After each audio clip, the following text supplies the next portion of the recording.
All right, friends, Mr. Burrell here. Welcome back. We're in Unit 11 talking about quadratic graphs. Graphing quadratics in a bunch of different forms. We introduced you to these last time, kind of talked about some basic characteristics of quadratic graphs, some things that we can notice about quadratic graphs.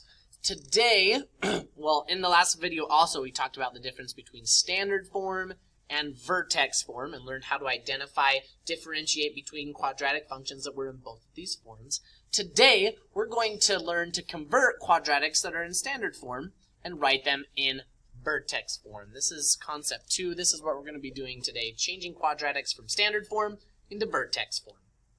So by the end of class today, I hope that you're able to find the axis of symmetry of a quadratic given in standard form. So last time we found the axis of symmetry from a graph or from a function that was in standard form. Today we're going to, in a vertex form.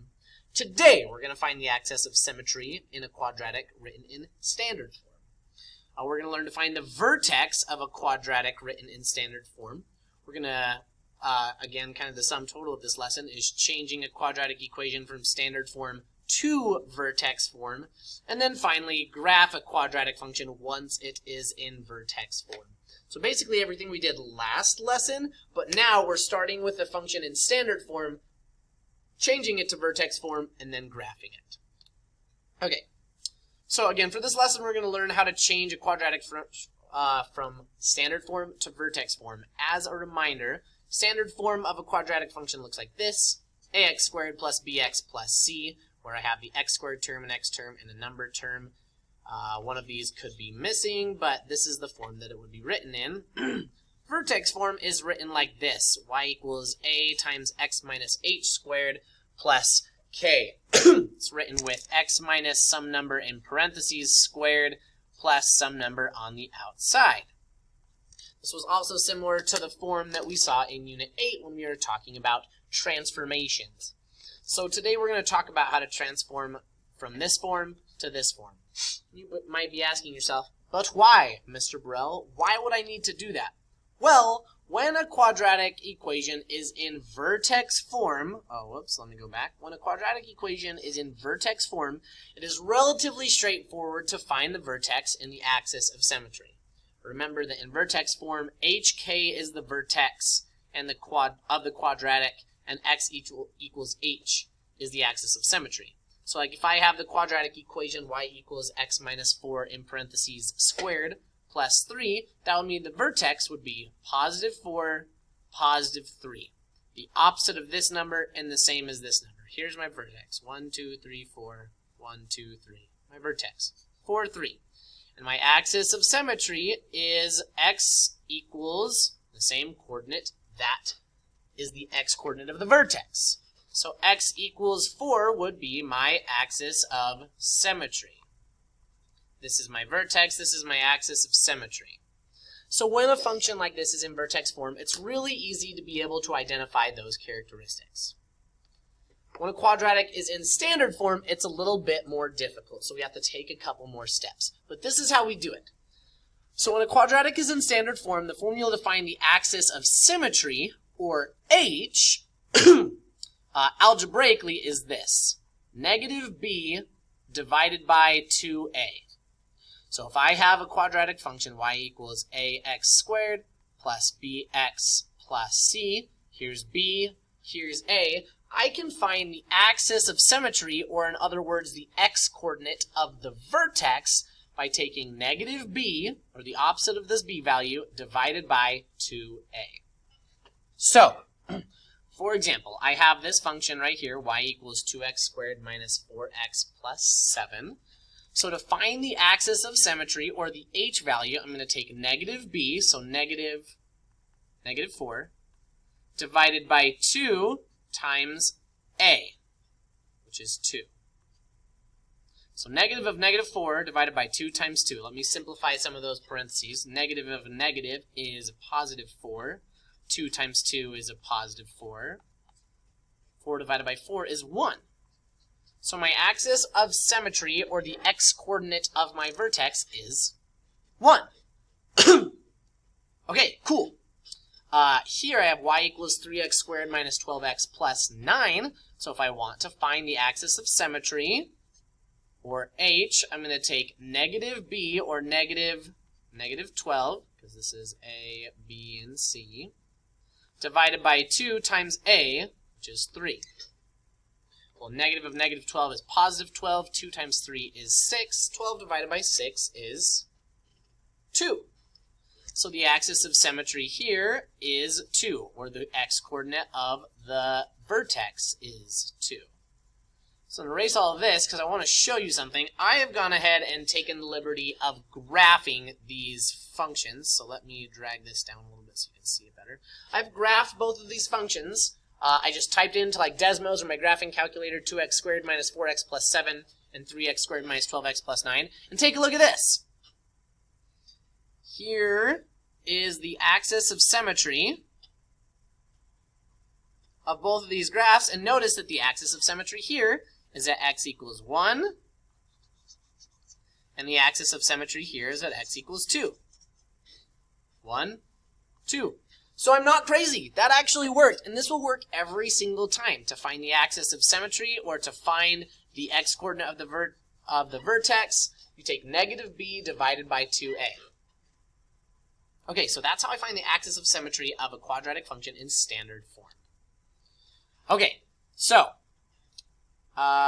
here's my h values for each of these functions. I wrote them down again. And these are all in your guided notes if you're following along.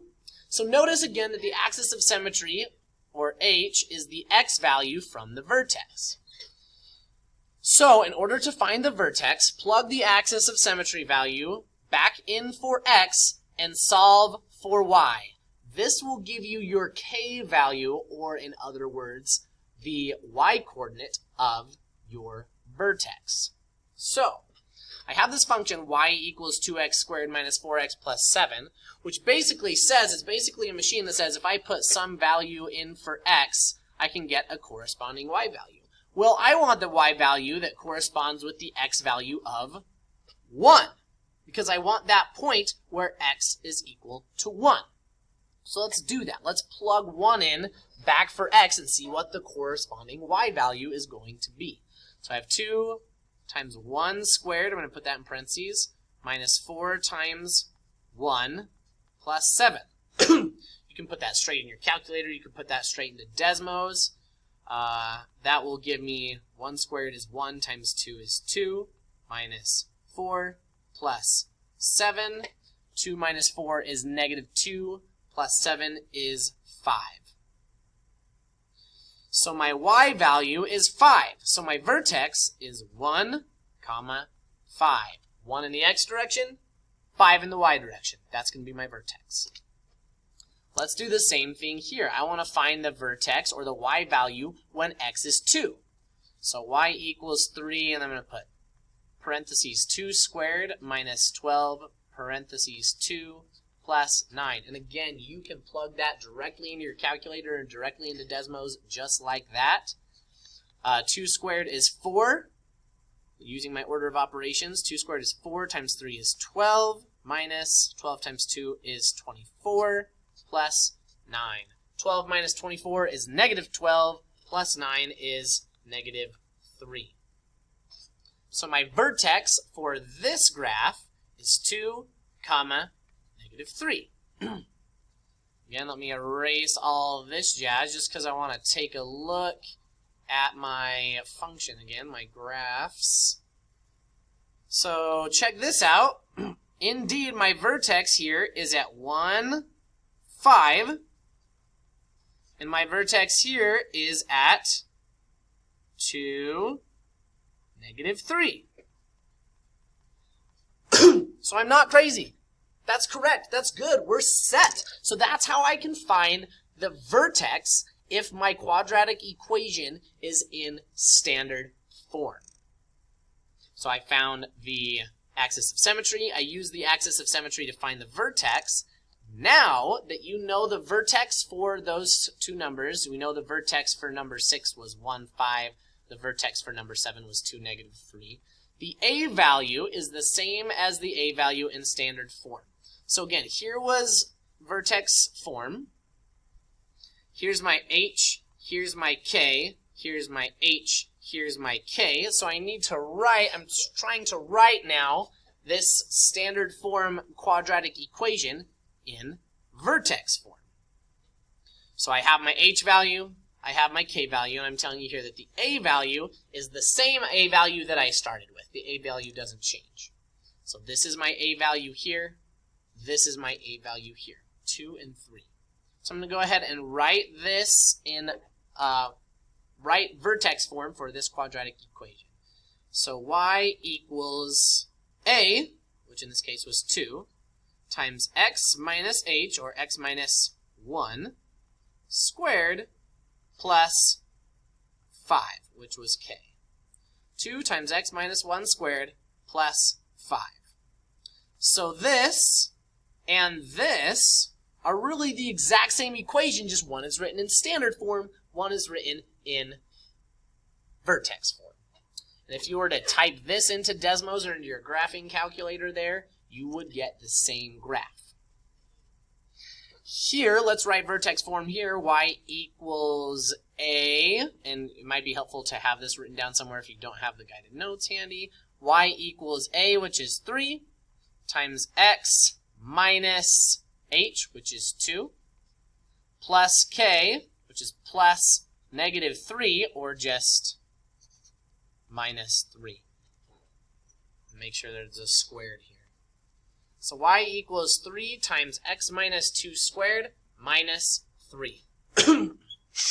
So again, these two equations right here are the exact same equation, just one is written in standard form, one is written in vertex form.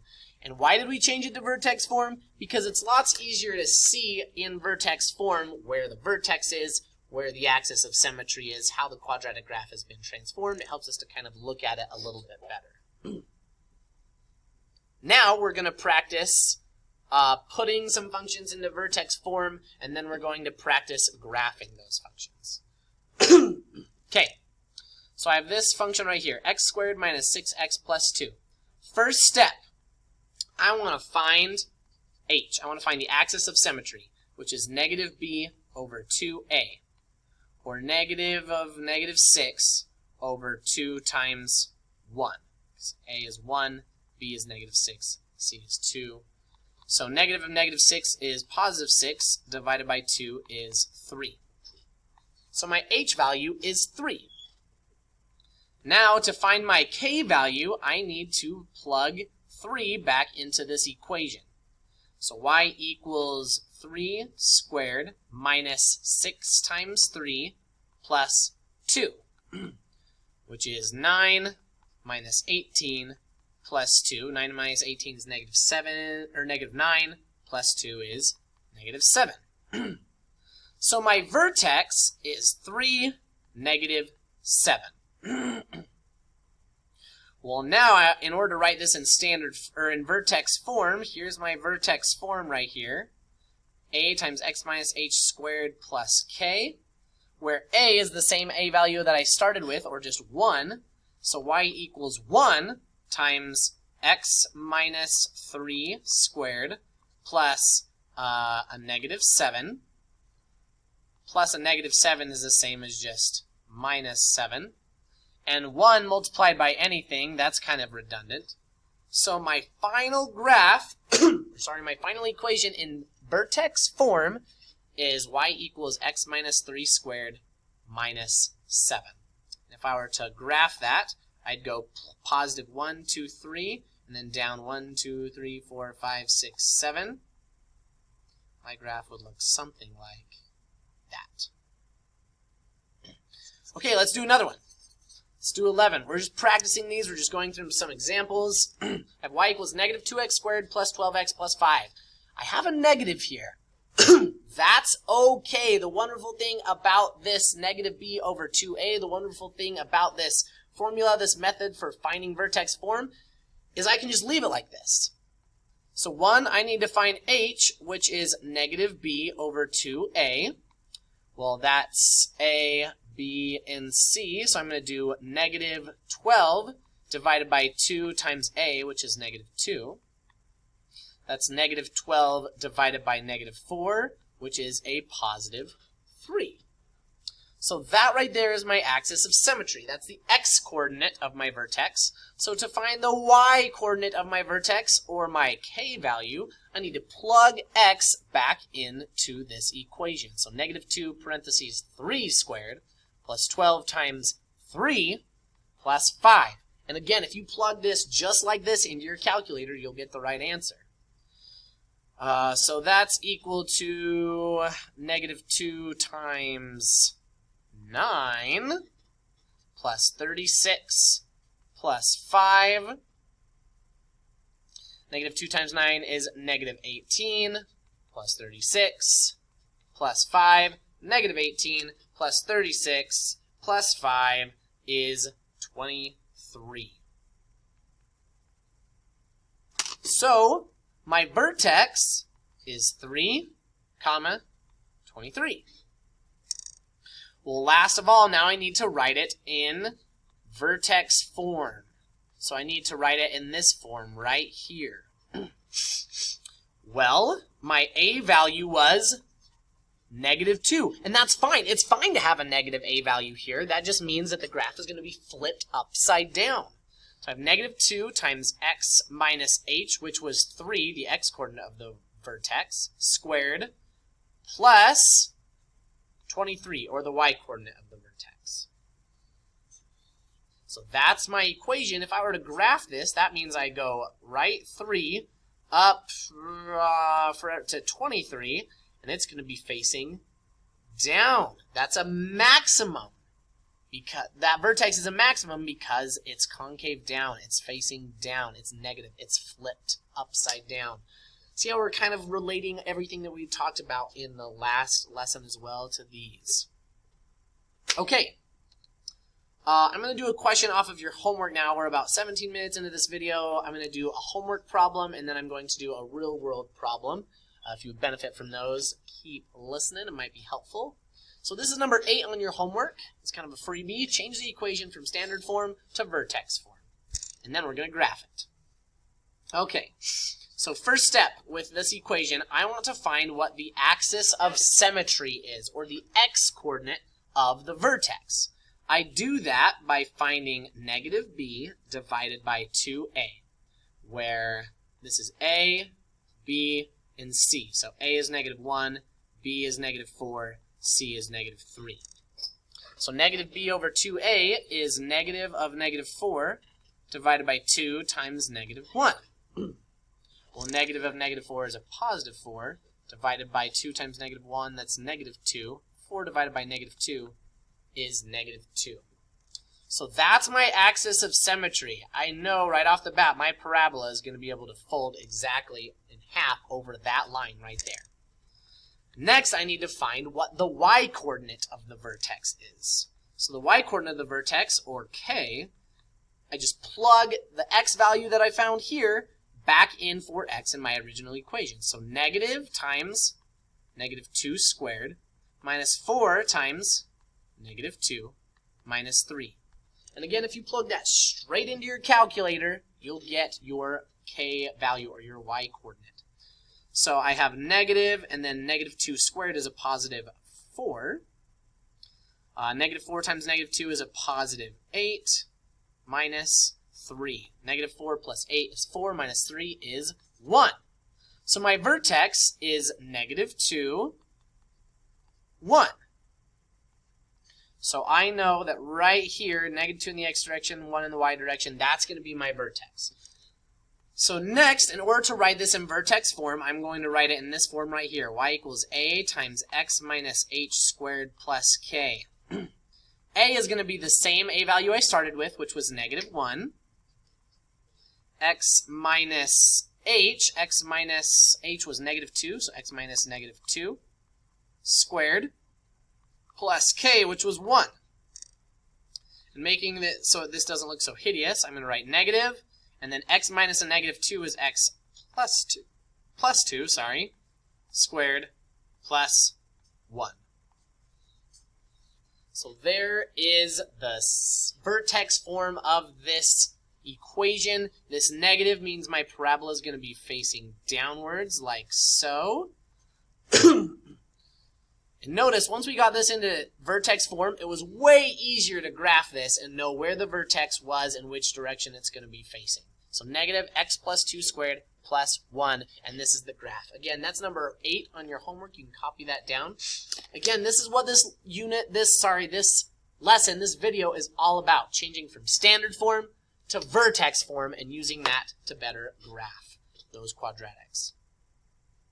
Okay, real quickly here, I'm going to look at a real-world example, a real-world situation where we could use a quadratic function to model this type of thing. And this is homework problem number 11, so that's kind of handy. So this problem says, Uncle Rico throws a football in the air. The path of the football is represented by this quadratic function. H of t is equal to negative 4.9t squared plus 19.6t plus 58.8. Where t is the time and h is the height of the ball from the ground. What is the maximum height of the football? So, here's Uncle Rico. I'm not going to draw that yet. Here's Uncle Rico. And he kicks a football up in the air, and it's probably going to follow this kind of a path. Goes up and then goes back down. And it follows this situation, this quadratic equation right here. So what I'm going to find is the maximum height of the football. The maximum height of the football. So, that's the real-world concept. That's what we're trying to find. What is that? In relation to this quadratic graph, what is that? Well, this right here, this point, is the maximum. It's the vertex of the function. And if I were to draw this on like a coordinate grid, this height right here is going to be the y value. So what I'm trying to find is the y value of the vertex. That's what I'm trying to find. So, in order to find the y value of the vertex, first, I need to find the x value of the vertex. I'm going to need to find the axis of symmetry, which I find by doing negative b divided by 2a. Well, here's a, b, and c. Negative b is negative 19.6 divided by 2 times a, which is negative 4.9. That's negative 19.6 divided by negative 9.8. Negative 19.6 divided by negative 9.8 is 2. It's kind of handy. So the x value of my vertex, or my axis of symmetry, is 2. So to find the y value, of this vertex right here, how high the football goes, I need to plug that x value back into my original equation for t. So I have negative 4.9 times 2 squared plus 19.6 times 2 plus 58.8. And again, that you can just, don't be scared by those numbers. This is just what happens in the real world. We have decimals.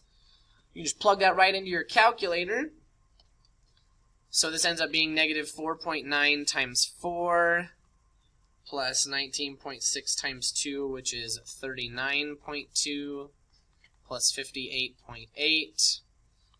That's negative 4.9 times 2 is negative 9, or that's times 4. Negative 4.9 times 4 is negative 19.6 plus 39.2 plus 58.8. I'm doing all the math that the calculator would be doing. Negative 19.6 plus 39.2 plus 58.8 is 78.4. So assuming that this problem was done in feet, the maximum height, or the y value of this vertex, is 78.4 feet. So an important part, one of the big parts that I want you guys to get out of these lessons, out of these problems with quadratic functions, is this is a real-world situation. We want to be able to, in our brain, be able to say, okay, how does this relate to something about quadratic functions that I already know how to find? Okay, well, if I'm trying to find the height of this football, it's going to be the maximum point of this quadratic graph, which is represented by the vertex of that quadratic graph. And the y-coordinate of that vertex is going to give me the height, which in this case was 78 feet. It's a pretty good kick.